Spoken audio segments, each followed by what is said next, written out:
Hello my dear friends and once again welcome to my channel Eduflix Academy। मैं नवीन कुमार आज आप सबके बीच introduction to agrometeorology and climate change का आज हम लोग कुछ बहुत ही इम्पोर्टेंट टॉपिक्स पढ़ेंगे जो एग्जामिनेशन पॉइंट ऑफ व्यू से बहुत ही मायने रखते हैं। ठीक है, तो मैं शुरू करता हूँ आप सबके साथ टॉपिक्स और आई होप कि आप लोग प्रीवियस लेक्चर्स को अच्छे से पढ़ रहे होंगे, समझ रहे होंगे।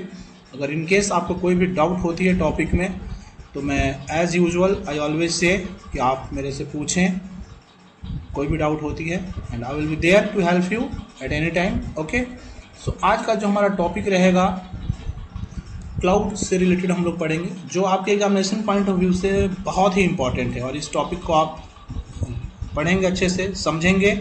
ठीक है, तो मैं आप लोग के लिए शुरू कर रहा हूँ ये टॉपिक अभी। ठीक है, तो सबसे पहले हम लोग देखते हैं क्लाउड का डेफिनेशन हम लोग देखेंगे। क्लाउड क्या होता है?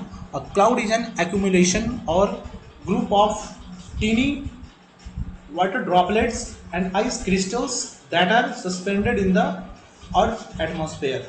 क्लाउड क्या है? ये एक्यूमुलेशन है किस चीज़ का? टीनी वाटर ड्रॉपलेट्स का एक्यूमुलेशन है या वाटर ड्रॉपलेट्स का या आइस क्रिस्टल्स का, जो क्या होते हैं हमारे अर्थ के एटमॉस्फेयर में सस्पेंड होते हैं, फैलते हैं। ठीक है, और जब ये फैलते हैं तो क्या करते हैं? रेनफॉल क्रिएट करते हैं। ठीक है, आगे देखते हैं हम लोग क्या लिखा हुआ है। They are formed when the air becomes saturated okay or filled with water vapour. The warm air holds more water vapour than cold air. इनका फॉर्मेशन कैसे होता है? जब हमारा एयर क्या होता है? सैचुरेटेड बोले तो जब मॉइस्चर से फिल हो जाता है तो उस समय क्या होता है? क्लाउड का फॉर्मेशन होता है। और warm air holds more water vapour, और वार्म एयर जो होते हैं वाटर वेपर ज़्यादा कंटेन करते हैं कोल्ड एयर के कंपेरिजन में। The term nephology refers to the study of clouds specially the cloud physics branch of meteorology. और स्टडी ऑफ क्लाउड को हम क्या बोलते हैं? नेफोलॉजी बोलते हैं, जो कि एक ब्रांच है किसका? मेट्रोलॉजी का ब्रांच है। आगे के स्लाइड में हम लोग देखते हैं क्या है हमारा टॉपिक। ठीक है, आगे आप देख सकते हैं the names for clouds are usually are combinations of following prefixes और सफिक्स। ये कुछ क्लाउड के नाम है जिनके आगे पीछे लगा रहता है, वही प्रेफिक्स और सफिक्स का कॉम्बिनेशन है। ठीक है, तो उसको आप इजीली समझेंगे, उसका कुछ यहाँ पे दिया हुआ है उसको समझने का। जैसे स्ट्रेटस और स्ट्रेटो, जिस भी क्लाउड के आगे या पीछे प्रीफिक्स और सफिक्स में लगा रहेगा तो आप क्या कैसे समझेंगे उसे? जैसे स्ट्रेटस या स्ट्रेटो वाले क्या होते हैं? फ्लैट होते हैं, मतलब वो जो क्लाउड रहेंगे एकदम फ्लैट रहते हैं, उनका जो रहता है देखने में जो लगेंगे। ठीक है, लेयर वाइज रहेंगे या स्मूथ एकदम प्लेन रहते हैं। ठीक है, आगे क्या है आपका? क्यूमुलस और क्यूम्यूलो। जिस भी क्लाउड के नाम के आगे पीछे क्यूमुलस या क्यूम्यूलो लगा होगा वो किस तरह से होंगे? हिप्ड अप, कॉफी या लाइक कॉलीफ्लावर के स्ट्रक्चर में होंगे सबसे बेस्ट, या हिप्ड अप का मतलब ढेरी के आकार में होते हैं वो क्लाउड का शेप। ठीक है, तो इससे आप इजीली पहचान सकते हैं कि ये क्लाउड किस टाइप का क्लाउड है। साइरस और साइरो, जिसमें साइरो या साइरस लगा रहेगा वो हाई अप, मतलब वो बहुत ही ऊपर वाले एटमॉस्फेयर में रहते हैं। ठीक है, ऊपर हायर एल्टीट्यूड में रहते हैं। उनका स्ट्रक्चर कैसा होता है? हाई अप या विस्पी, धुंधला, मतलब बहुत कम दिखते हैं। ठीक है, अल्टो, जिसमें अल्टो लगा रहेगा वो मीडियम लेवल वाले क्लाउड होते हैं। ठीक है, और जिसमें निम्बस या निम्बो लगा रहेगा वो रेन बियरिंग क्लाउड होते हैं। ये कुछ प्रीफिक्स और सफिक्स हैं जो क्लाउड के आगे पीछे लगे रहते हैं, उससे रिलेटेड है ये। आगे देखते हैं हम लोग, आगे हमारा पॉइंट क्या है। हमारा नेक्स्ट जो स्लाइड है टाइप्स ऑफ क्लाउड के बारे में दिखा रहा है। ये एक छोटे बेसिस पे है, इसको आप समझेंगे। हाई क्लाउड्स के क्लासिफिकेशन है, high clouds, middle clouds, low clouds, clouds with extensive vertical development. तो हाई क्लाउड्स में कौन कौन से आते हैं? साइरस आ गए, साइरो स्ट्रेटस आ गए, साइरो क्यूम्यूलस आ गए।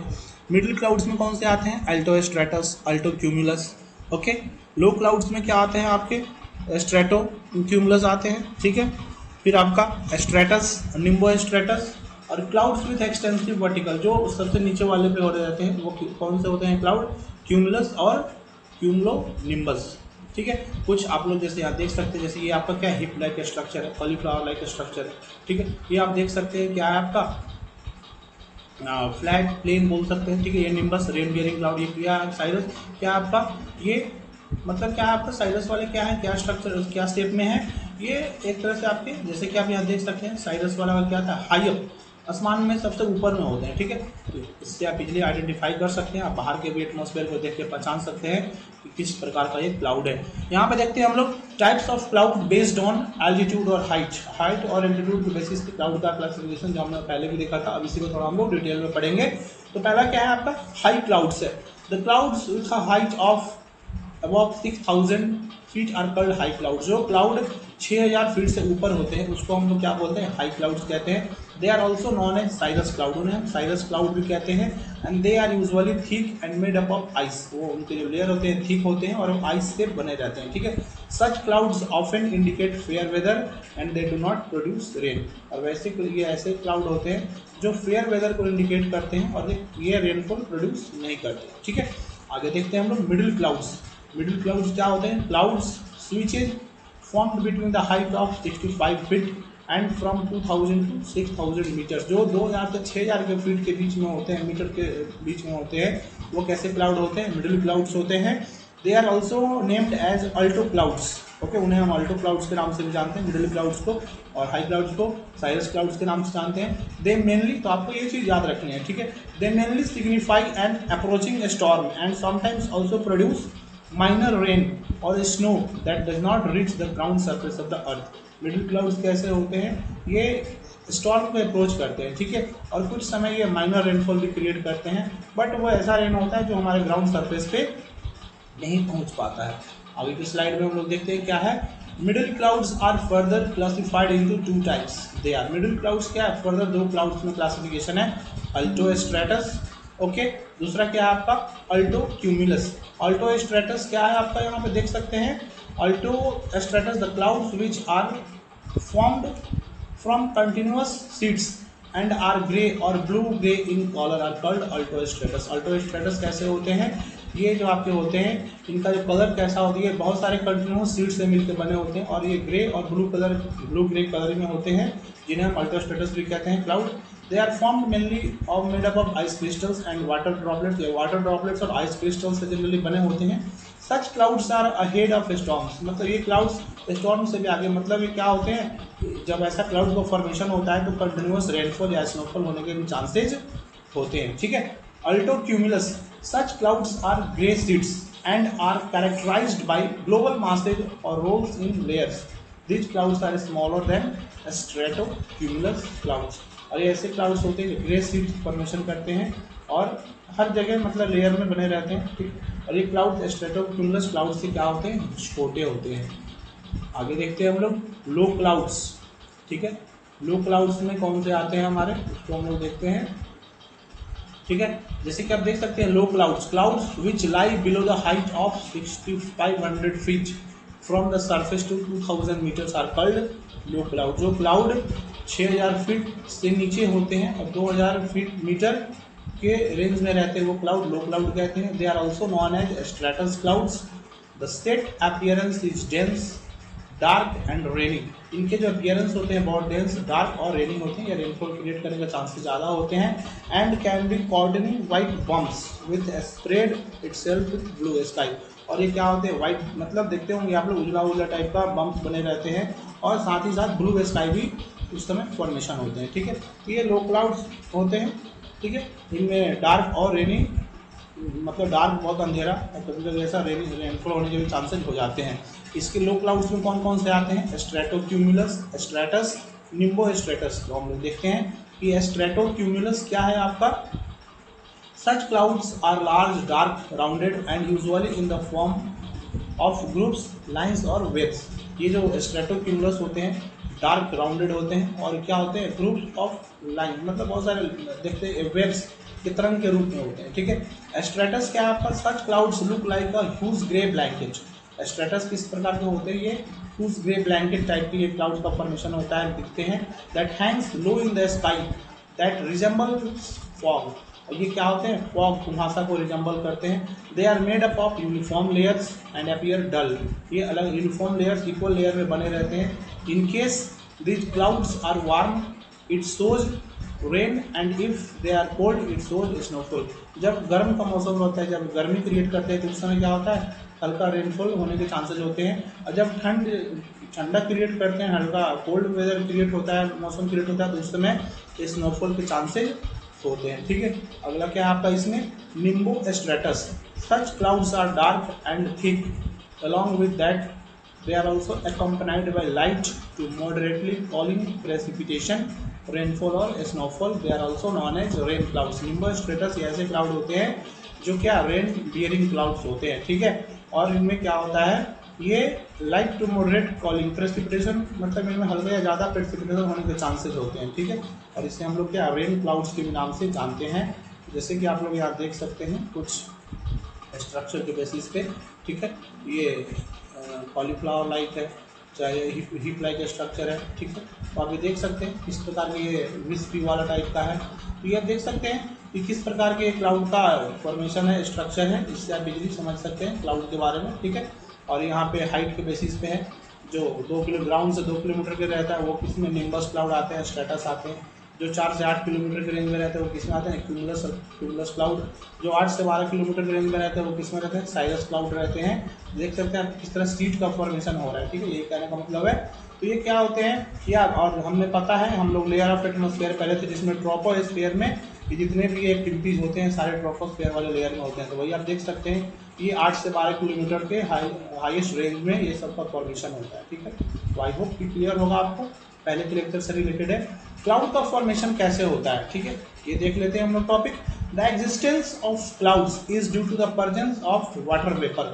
ठीक है, due to the presence of water in the sky, water evaporating from ground causes clouds to develop. Existence of cloud is due to the presence of water. मतलब जब वाटर का प्रेजेंस क्लाउड में रहता है, स्काई में रहता है, ठीक है, water evaporating from the ground causes cloud to develop. जब वाटर हमारे जो ग्राउंड सरफेस पे रहते हैं, जब वो इवेपोरेट होते हैं तो क्या करते हैं, क्लाउड का फॉर्मेशन करने के में रोल प्ले करते हैं। Water vapour may not be visible but it is always there in some form in the sky. Water vapour क्या होते हैं, कभी कभी विजिबल नहीं होते हैं बट ये हमेशा आकाश में रहते हैं और वो क्या करते हैं, रेनफॉल क्रिएट होने का चांसेस करते हैं। Clouds arise when air at a certain location cools to the point where the water vapour condenses into liquid form. Cloud कैसे मतलब होते हैं, कैसे उनका धीरे धीरे फॉर्म होते हैं, जब किसी भी पर्टिकुलर लोकेशन पे एयर क्या होता है, कूल ठंडा होते हैं, और दूसरा वाटर वेपर कंडेंसेज, जब किसी भी क्षेत्र में वाटर वेपर क्या हो जाते हैं, लिक्विड के फॉर्म में कंडेंस हो जाते हैं। ठीक है, तो इनका क्लाउड का फॉर्मेशन होने का ये प्रोसेस बताया जा रहा है। आगे क्या है आपका, water condenses when it comes into contact with dust, ice और सी साल्ट। जब डस्ट और आइस और सी साल्ट के साथ जब ये कांटेक्ट में आते हैं तो क्या होता है, वाटर कंडेंस हो जाते हैं, वाटर वहाँ पे क्या जम जाते हैं। कहने का मतलब है, मतलब वहाँ पे एक उसका एक्यूमुलेशन होते हैं क्लाउड्स का। ठीक है, आगे के स्लाइड में हम लोग देखते हैं क्या है हमारा टॉपिक। ठीक है, हम लोग इसमें देखते हैं। ठीक है, ठीक है माय डियर स्टूडेंट्स, ये तो हमारा अभी नेक्स्ट टॉपिक आ गया, solar radiation, solar constant, definition of solar radiation. हमारा जो ये वाला जो लेक्चर था ये आपका क्या है, ये यहाँ पे देख सकते हैं क्लाउड का फॉर्मेशन कैसे हो रहे हैं। वार्म वाटर क्या हो रहा है, हमारा जो सन, यहाँ पे सन है, जब ये टेम्परेचर बढ़ता है हमारे एटमॉस्फेयर का टेम्परेचर बढ़ेगा तब क्या होगा, जो ग्राउंड सरफेस पे जो वाटर रहते हैं वो क्या होंगे, वार्म होते हैं, कंडक्शन प्रोसेस होते हैं। ये क्या होंगे, कंडक्शन, इवेपोरेट होंगे वाटर वेपर के फॉर्म में। कन्वेक्शन, ये क्या होते हैं, कन्वेक्शन प्रोसेस, ये हमारा वाटर वेपर कोल्ड टेम्परेचर के साथ मिक्स होता है और आगे जाके मिक्स होकर क्या, condensation, ice crystal water droplet के रूप में कंडेंस हो जाते हैं, मतलब एक्यूमुलेट हो जाते हैं, और लास्ट में क्या होता है, क्लाउड का फॉर्मेशन हो जाता है। यहाँ से आप इजीली समझ सकते हैं क्लाउड फॉर्मेशन का प्रोसेस क्या है। ठीक है, पहले कंडक्शन हो रहा है, फिर इवेपोरेशन हो रहा है, फिर कन्वेक्शन, देन आफ्टर क्या हो रहा है, सबसे पहले क्या, रेडिएशन हो रहे हैं। रेडिएशन होने के बाद क्या हो रहा है, वाटर हमारा है वार्म हो रहा है, कंडक्शन हो रहा है, देन आफ्टर वाटर वेपर के रूप में इवेपोरेट हो रहा है, फिर कन्वेक्शन प्रोसेस, हमारे वाटर वेपर जो है कोल्ड टेम्परेचर से मिलते हैं और कंडेंस होते हैं आइस क्रिस्टल के साथ, वाटर ड्रॉपलेट के साथ, और देन आफ्टर क्या होते हैं, क्लाउड एक्यूमुलेट हो जाते हैं टिनी ड्रॉपलेट्स के साथ। ठीक है, तो ये क्या है आपका, क्लाउड का फॉर्मेशन ऐसे हो रहे हैं। आगे आप देख सकते हैं यहाँ पे क्या है, artificial rain making cloud seeding. अभी हाल ही में आप लोग सुने होंगे दुबई में क्या है, आर्टिफिशियल रेन मेकिंग के कारण वहाँ पे क्या हो गया है, वहाँ पे बाढ़ आ गया था। ठीक है, तो वही आर्टिफिशियल रेन मेकिंग का प्रोसेस था। Cloud seeding is one of the tools to mitigate the effect of drought. हम देखिए अभी के डेट में IIT दिल्ली के कुछ प्रोफेसर, कुछ वहाँ पे रिसर्च चल रहा है कि कैसे हम आर्टिफिशियल रेन करें, कैसे क्लाउड सीडिंग करें जिससे हम अपने ड्रॉट वाले कंडीशंस को भी मिटिगेट कर सकें, उसको चैलेंजेस को फाइट कर सकें। जो भी हमारे क्षेत्र में ड्रॉट होते हैं तो कैसे उस चुनौती को हम लड़ सकें, ठीक है। तो इस तरीके से हम कर सकते हैं। बट ये क्या है, हम लोग नेचर के साथ क्या करते हैं, नेचर के साथ प्ले करते हैं। तो जब हम नेचर के साथ जब हम प्ले करेंगे तो वो नेचर हमारे साथ प्ले करेगा, तो फिर क्या होगा, वहाँ पे बहुत सारे नेगेटिव एस्पेक्ट होने के चांसेस क्रिएट हो जाते हैं। क्लाउड सीडिंग क्या है? It is defined as a process in which the precipitation is encouraged by injecting artificial condensation nuclei through aircrafts or suitable mechanism to induce rain bearing cloud. ये artificial rain making क्या है, ये एक process है जिसमें क्या होता है, प्रेसिपिटेशन को इनकरेज किया जाता है। कैसे? आर्टिफिशियल तरीके से इंजेक्ट करके, केमिकल्स को इंजेक्ट करके, ठीक है, एयरक्राफ्ट्स और कुछ सुटेबल मैकेनिज्म के थ्रू, ताकि रेन हो सके, रेन बियरिंग क्लाउड का फॉर्मेशन हो और देन आफ्टर क्या हो, रेनफॉल हो वहाँ पे, ठीक है। आगे क्या लिखा हुआ है, the rain drops are several times heavier than cloud droplets. Cloud droplets के कंपेरिजन में जो रेन ड्रॉप्स होते हैं उससे भी ज़्यादा हेवी होते हैं। Cloud seeding creates artificial rain by injecting substances such as silver iodide, potassium iodide, dry ice, solid carbon dioxide. Cloud seeding तो कैसे हम क्रिएट करते हैं आर्टिफिशियल रेन, क्या क्या केमिकल्स इंजेक्ट करके करते हैं हम लोग क्लाउड सीडिंग। जैसे सिल्वर आयोडाइड हो गया आपका, पोटेशियम हो गया, ठीक है, पोटेशियम आयोडाइड, ड्राई आइस, इन केमिकल्स के माध्यम से हम इंजेक्ट करके हम क्लाउड सीडिंग कर सकते हैं, क्रिएट कर सकते हैं आर्टिफिशियल तरीके से, ठीक है। और भी कुछ है, लिक्विड प्रोपेन हो गया और साल्ट हो गया, ठीक है। The first time artificial rain offered in India in Maharashtra में सबसे पहले हुआ था। और अगर हम वर्ल्ड की बात करें तो सबसे पहले आपका वर्ल्ड में कहाँ पे हुआ था, थाईलैंड में हुआ था। तो आप इसे चेक कर लेंगे, थाईलैंड में सबसे पहले आर्टिफिशियल सीडिंग कराया गया था। तो ये प्रोसेस तो देखिए, ड्रॉट चैलेंजेस को हम इससे मिटिगेट तो कर सकते हैं, बट ज़्यादा अगर हम नेचर के साथ प्ले करेंगे तो क्या हो जाते हैं, ज़्यादा बाढ़ आने के चांसेस हो जाते हैं, जिससे क्या होता है, हमारे डेली लाइफ एक्टिविटीज़ में बहुत सारे इसके प्रभाव पड़ते हैं। सो माय डियर स्टूडेंट्स, ये आज का जो हमारा टॉपिक था क्लाउड से रिलेटेड था, क्लाउड एंड इट्स फॉर्मेशन और आर्टिफिशियल रेन मेकिंग क्या होते हैं, ठीक है। तो कुछ ये टॉपिक थे। तो आई होप कि आप सबको ये टॉपिक क्लियर हो रहा है, होंगे, ठीक है। और आप लेक्चर को पढ़ें, रिवाइज करें, 2 बार 3 बार रिपीट करें। ऑब्वियसली है कि आपको टॉपिक समझ में आ जाएंगे। सो माय डियर स्टूडेंट्स, हम लोग नेक्स्ट क्लास में आपसे मिलते हैं फिर एक नए टॉपिक के साथ। तब तक के लिए thank you very much and may God bless you.